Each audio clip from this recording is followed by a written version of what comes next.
So welcome to today's podcast episode. We're honored to be joined by two incredible leaders here in Louisville. Cleo Battle, who is the president and CEO of Louisville Tourism, and Sarah Davasher-Wisdom, who is the president and CEO of Greater Louisville Inc.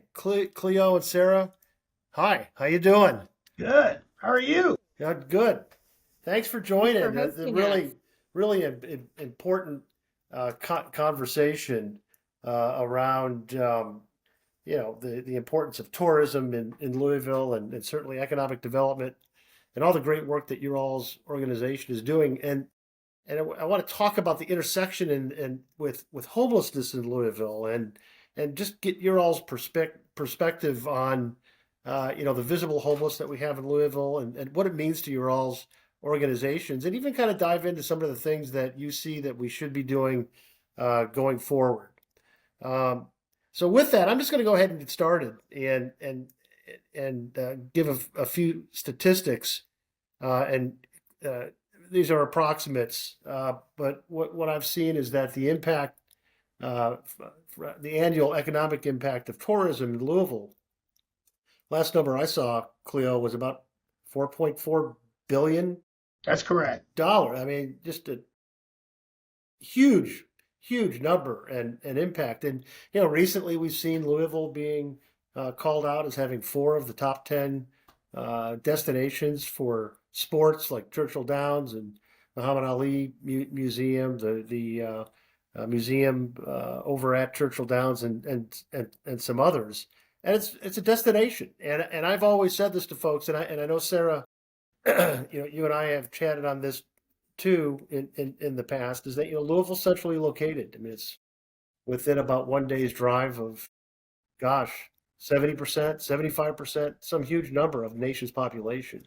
So we're kind of at that juncture where folks can get to us by car. It's easy to get here. And I'm sitting here today with the Chamber of Commerce Day. It's just absolutely beautiful weather as well. But when we mention numbers like 4.4 billion in economic impact, Sarah, the work that you all are doing at GLI in terms of job creation and business growth and just investing in the community and growth, all of that has such a huge impact on the brand, what I would call the brand of Louisville, and how others outside of the city see us. One thing I'd just like to get your thoughts on, because we have seen an increase in street homelessness and homelessness that's visible on the streets. How does that impact your all's respective organizations? If you could share with us. Cleo, I'll start with you. Sure. I guess, Dave, first and foremost, I think thank you for making the comments about the success tourism has had, and we continue to grow here in the community. But our future success will certainly hinge on, community well-being and public safety. When you have visitors in your community, their perception of safety, many times it is centered around, do you see folks that are homeless or folks that are panhandling?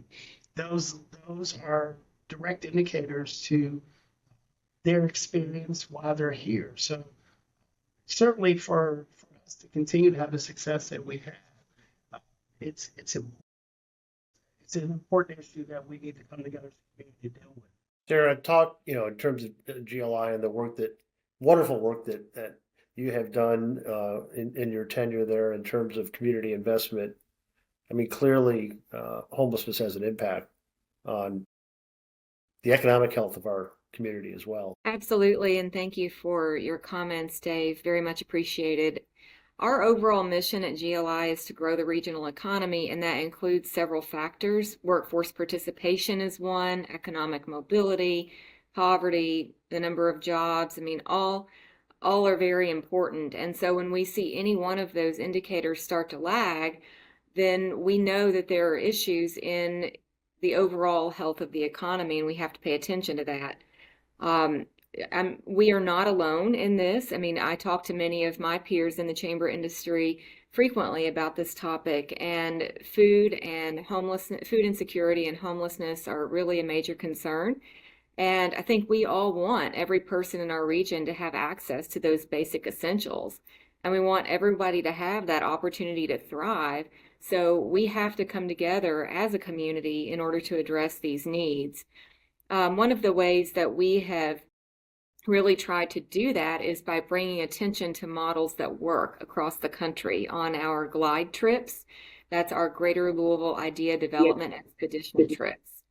And we'll be going to Milwaukee in next month to learn about what they have done there. And last year we went to San Antonio and studied Haven for Hope and all of the good things that have come out of that, which the work that the VOA is doing now is modeled after with the Compassionate Care Campus. Right.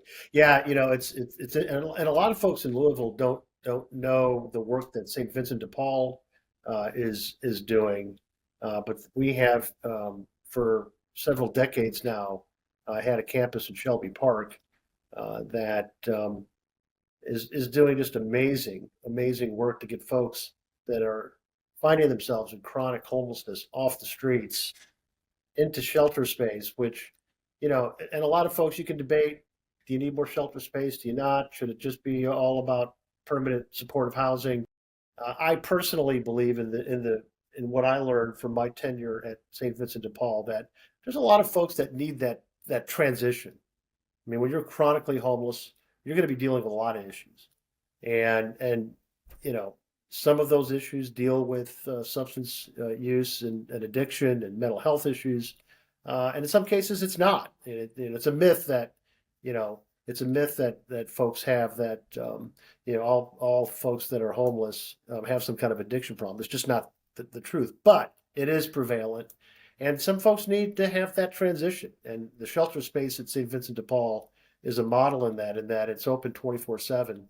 You don't have to leave, and that opens up all kinds of access to supportive services that you have to wrap around to get somebody to a point where they can go into permanent housing. And so it's work that we do. We're only one organization. The Community Cares Campus is going to be a great addition, and I'm glad that you're going to Milwaukee. And I did attend one of the meetings last week at GLI when the folks from Milwaukee came in to talk about what they're doing. And it really isn't rocket science, but it is about the community coming together and working together and having a real focus that is going to stick with it regardless of the politics in the community. It's just focused on ensuring that the health of the community is there, and one of the barometers of the health in the community is are folks housed, and are we dealing with food insecurity? And so why don't we talk about, and I know that you gave a great example of Sarah, about the glide trips. It's wonderful to go out, see what other folks are doing. Hey, if it's a good idea, let's adopt it, right? And let's take it. And I think there's going to be a lot of momentum from the trip that you're going to take to Milwaukee and the recent visit from the folks in Milwaukee. But Cleo, maybe you can talk about the interactions that you're having with your colleagues. $4.4 billion of economic impact for tourism. All kinds of folks coming to Louisville. Just recently, just a few weeks ago, St. Vincent de Paul had their national conference here at the Galt House. Close to 1,000 folks coming in from all over the country. It was a great success. People loved Louisville. What are some of the conversations that you're having, either with Metro government or with other providers around how we can better kind of tackle this issue? Yeah, thanks, Dave. And in many of the conversations is amongst my stakeholders, the hotels, meeting facilities, and museums and attractions, who we try to come together to do what we can do from our lane. For example, at Louisville Tourism, we partner with Goodwill's Another Way program. We like that program where They pick up homeless folks, give them work, feed them, and then take them back to their opportunity campus to connect them with resources. Many of our hotels are partnering with Feed Louisville. So, when you think about our industry, yes, do we have lots of folks coming to town and staying in hotels and doing all the things you do here? But, what's central to our industry is food. And so you'll see many of the programs that we try to do center around food insecurity and how can we have an impact with food insecurity. So many of our hotels that have partnered with Feed Louisville, Louisville Tourism, we're a sponsor for Louisville's Restaurant Week, and the proceeds from that are going to Feed Louisville. So we try to do things like that. Louisville Tourism, we're partnered with Louisville Downtown Partnership with the ambassadors uh, to assist not only our visitors, but to assist with our homeless in that way. I think what we've tried to do is lean in from the lane that we're in, and how can we have an impact from where we sit in tourism. That's what we've tried. Are you getting kind of like what Sarah was saying? Are you getting, are you having conversations with other cities and what other cities, or, some of your colleagues from other cities? And, and, Yeah, who- and who would we compare to from a tourism perspective? What cities out there do we kind of benchmark well, against? from just a comparison perspective, when we're competing, it's usually Midwest cities. So it's Nashville, it's Indy, it's Columbus, it's Cleveland, it's Cincinnati. It can be St. Louis, Kansas City, it can be Pittsburgh. So Milwaukee as well. So if you drew a 250-mile radius around Louisville, you get a sense of sort of our competitive set. But yeah, Dave, you're right. I think what Sarah said is correct. I don't know that there's a city that's not challenged with this issue. I will say this though, whenever I'm speaking to a group of people locally and I say something about how we compare to other cities, folks will remind me quickly, well, I live here and I want to fix it here. And I can respect that. It's great to say, well, other cities have this problem, but I think people that live here say, I want to fix the problem here. I'm not worried about other cities. And so we've just tried to do our part for what we can do from tourism. I think you said it a moment ago, Dave. The community has to come together. And I think from whatever lane you come from, how can you contribute to helping to resolve this problem that we have in our community? I agree with that completely. And again, when I was the CEO at St. Vincent de Paul, the partnership with Metro government was extremely important, and it was a great partnership, and it remains that way as well. But to really, I think, move the needle and do what needs to be done to ensure that folks are housed and fed. I agree with you. It takes the community to come together and recognize that this is our home, and if this was our home and these were our family members, what would we do? Well, we would help them. And one of the things that I tried to work on when I was in that position was to start to build, and that's one of the reasons why we had this podcast, is to build awareness, and to build. And when you build awareness and you start to see and break down some of the myths, if there's any way that we can start to build some level of empathy in the community, to say, look, this isn't about someone doing something bad or not doing something right, and that's why they're homeless. It's not about that. Every person that you come across has a different story, and that story would surprise a lot of people. I know Tony, Tony, our communications director, is a storyteller, and is constantly telling stories of the folks that we are helping at St. Vincent de Paul. And you'd be amazed to see, just the resiliency, and the desire to not be on the street, and to be secure, and the reasons why they may find themselves homeless. It would surprise a lot of folks. So we need to continue to tell stories, and just break down myths, and create a level of empathy. Because there's we all know folks in Louisville. We're on different organizations, different boards. The ability to make a difference, and the financial resources exists.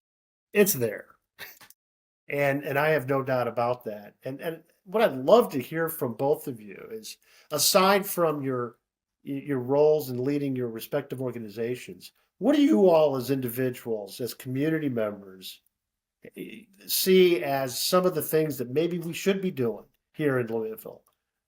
Take the GLI hat off, take the Louisville Tourism hat off, your Cleo battle and Sarah Davasher-Wisdom, your community members.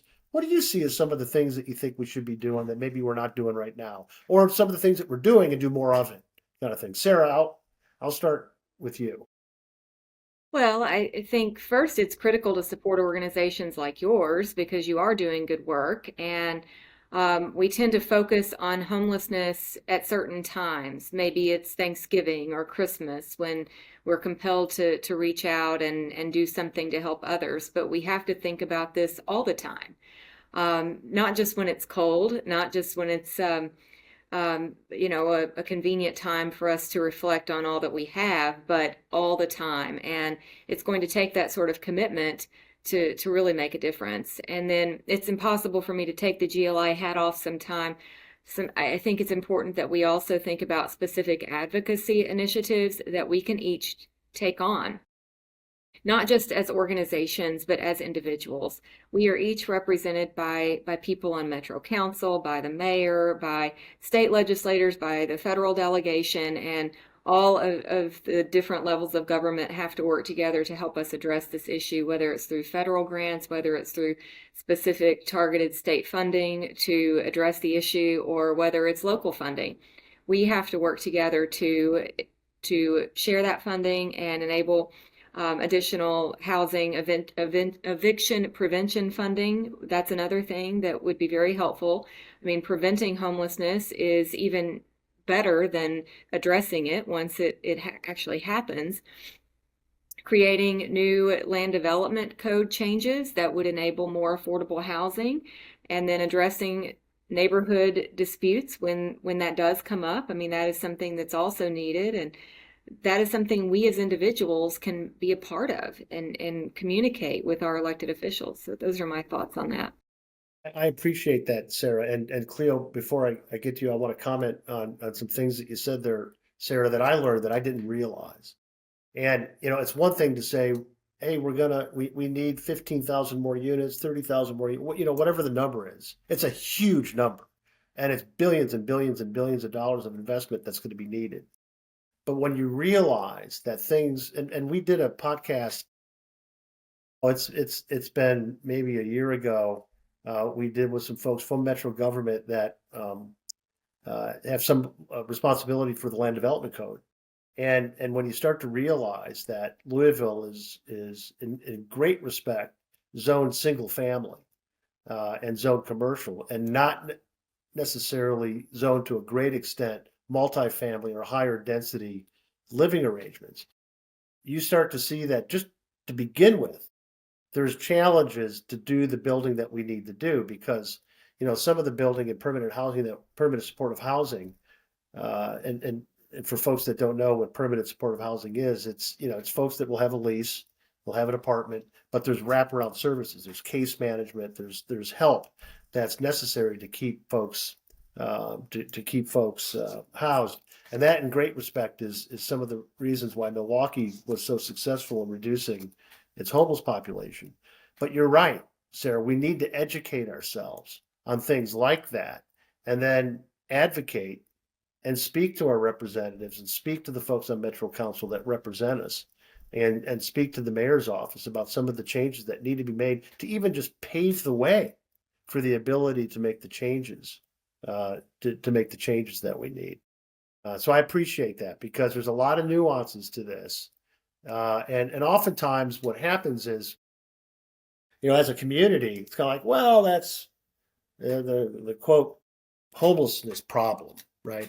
And you just kind of categorize it into this big kind of thing that, well, we just can't fix that. Well, yes, we can make progress on reducing that and improving the health of our community by doing things. And it's not just one answer, and it's not just one solution. but it does take the community as a whole to be educated. So I really appreciate what you're saying there. Cleo, from your perspective, what are your thoughts on what you see? I mean, again, you're at the epicenter of Louisville's brand and what it means to others in terms of what they see. What are your thoughts on some of the things that maybe we should be thinking about, or some of the things that we should be doing that we're not right now? Yeah, Dave, and I think Sarah covered it really well. And you just talked about just community coming together, and we've all talked about that. But, if I take my Louisville Tourism hat off, and I'm just talking to you, and the way the people I associate with think everyone's looking for a solution. Yeah, can it be fixed? I think it's at some point, because you have a homeless challenge across the country. We have a homeless challenge here. It's been here for quite some time. I guess part of my concerns, I think people just don't think there's a solution for it, or at least not one that seems viable from where they stand, whether you're an individual or a corporation. I think we have to figure out a way to reframe and have a different narrative of what a solution can be. Sarah said a moment ago, well, let's just prevent it to begin with. It's like, well, how do we do that? And we got to figure out what the solution is. I know there's things like the community third campus that's coming, but what are solutions that individuals and corporations feel like they can contribute to that is going to be a solution, going to have some significant impact? Because I do get the sense from folks at times that it just feels like you're just giving, and they don't see significant change. And so I'm not here to say I know what the answer is to that, but I think those are the kinds of things as a community we need to come together. What's going to be our solution here in Louisville? Whatever, let's set a goal. Let's say this is what our solution is going to be. This is where we want to get to, and then find ways to get the community to rally around that. That's my hat. That's my non-tourism hat. Right, right. The prevention. Both of you mentioned prevention, and again, a little tidbit on the impact that St. Vincent de Paul has. Not only do we have the campus on Shelby Park, it's on Jackson, Preston, Kentucky, and St. Catherine, about 15 acres, and we're housing 400 folks a night, feeding 11,000 folks a month. We have a dairy care food pantry, and a number of other services: case management, housing navigation, benefits navigation. It's just an amazing asset for our community. But in addition to that, when you think about the faith-based community, and certainly within St. Vincent de Paul, within the Archdiocese of Louisville, there are close to 30 parishes across the Archdiocese that have what they call a St. Vincent de Paul society. It's a separate 501c3, and their business is prevention. Their business is reaching out to folks that are in their area, and helping them with just some of the basic things. And when folks start to realize that to keep somebody from being homeless might just be a $250 check to help pay a utility bill, then you start to see that the cost of that is not insurmountable. I mean, it's very doable when people come together and recognize and actually go out into the community and interact with people. Because one of the reasons that I found why a lot of folks find themselves homeless is due to what I would call relational poverty, where they don't have somebody to maybe help them pay that utility bill, or to maybe get the car fixed so they can get to work. There's something wrong with the transmission, or to pay that medical bill, that unexpected situation from a medical situation, and to pay that medical bill. And when you have that, and when you can break down that relational poverty and get to folks and help them with those things. A lot of our community area ministries do that as well, throughout the community. There's organizations like the Rotary Club that are out there that are doing really good work on the ground with folks to prevent them from being homeless in the first place. Because once you get into that cycle, unfortunately, sometimes it's one that continues to repeat itself. So I agree with you all completely. But those are just some examples of, like for instance, within the world of St. Vincent de Paul, these parishes across the archdiocese that are just faithful folks that are out there carrying out, the obligation that was given to us back in AD 33 to love our neighbor and to carry out corporal acts of mercy and feeding folks and housing folks and visiting the sick and visiting folks in prison and all those things that are just kind of really basic things to be done. And we need more of that. And we need to call those things out because it does have an impact. Because it's almost kind of like, what would it look like without it? What would it look like without St. Vincent de Paul? What would it look like without Goodwill or Salvation Army? What would it look like, without the folks that are doing the great work at Volunteers of America? It wouldn't be good. And so we need to do more of those things in my opinion. And thinking, Cleo, let's just chat. I mean, right now we're kind of in between Bourbon and Beyond and Louder Than Life. Talk a little bit about that because that's a lot of folks that are coming into town. And I've been to those festivals and I've been going to them since I was a teenager.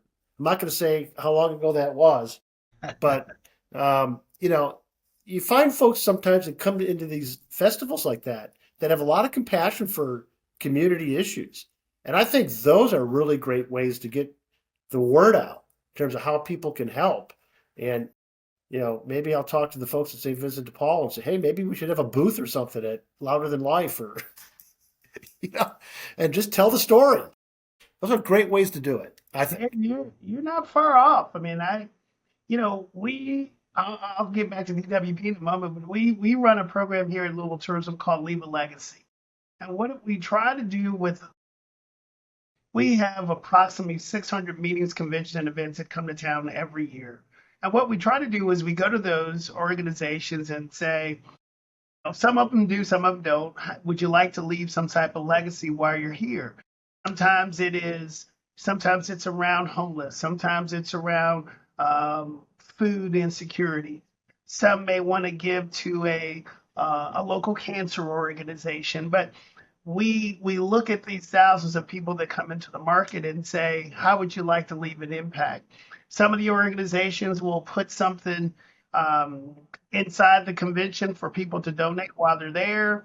Some organizations will just write a check because whatever the organization is locally aligns with something that's important to them.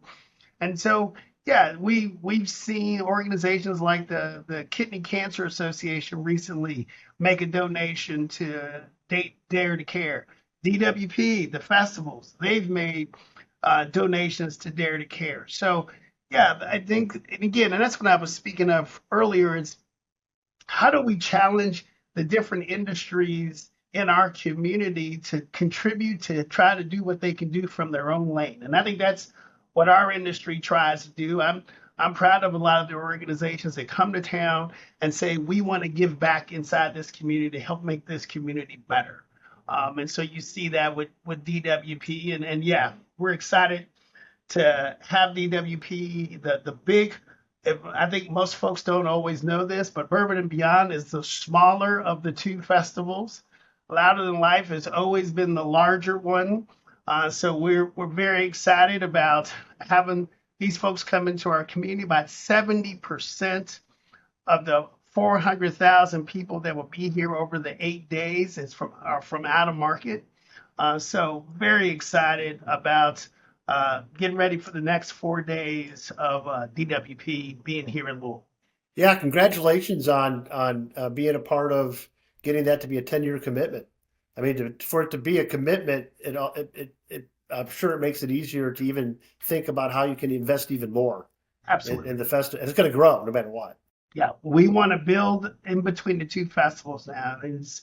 It's when you think about South by Southwest down in Austin, it started as music and then they started to build education and content around it. And that's what we want to do with our two festivals here. Start to build some content so that it's more than just 4 days and then a 4 or 5 day split or a 4 or 5 day break before the next 4 days. We want to close that gap and build some content.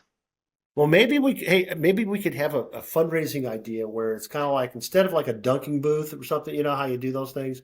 If we get the CEO of each of these organizations to spend 20 minutes in the mosh pit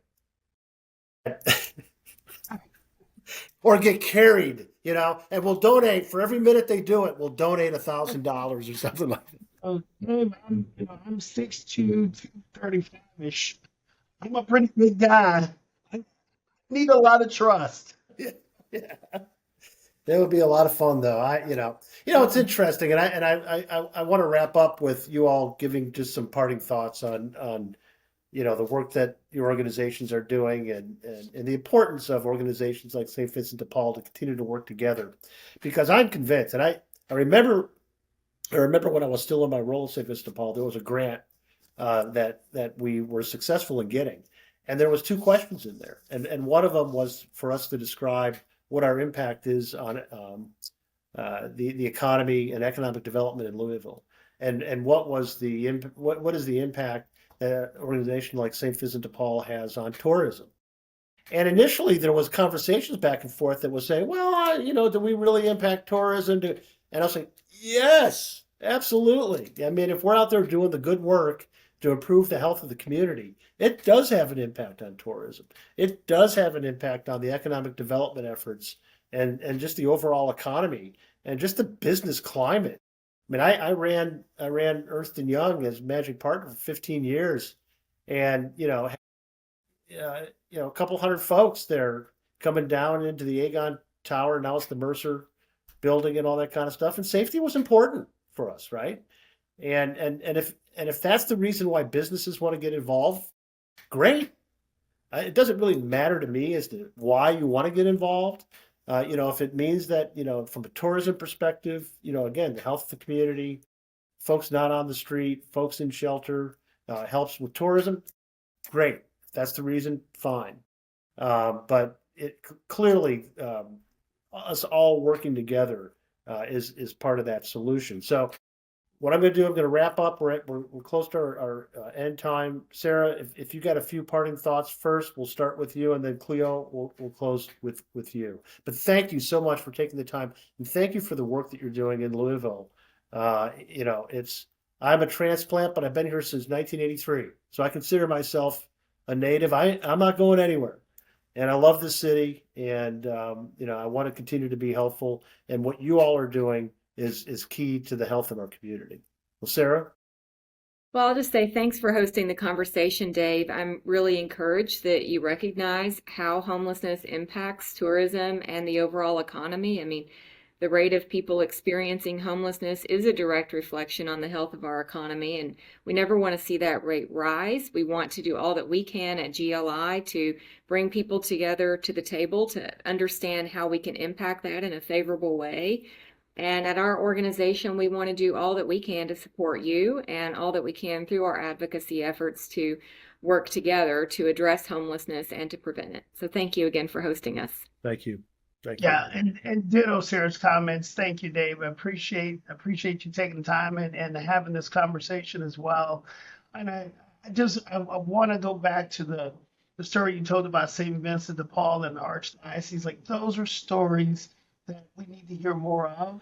Those are stories we need to connect our community with and feel like they can lean in with the Archdiocese, or even in our meetings, conventions, and events can lean in with the Archdiocese. But those are important stories, and I appreciate you sharing it. And I do appreciate this conversation, and I know our organization and our industry will continue to lean in from our lane to do what we can to help solve this problem. Wonderful. Well, again, God bless you all. Thank you for taking the time, and we're going to continue to work together. So thank you so much. Thank you.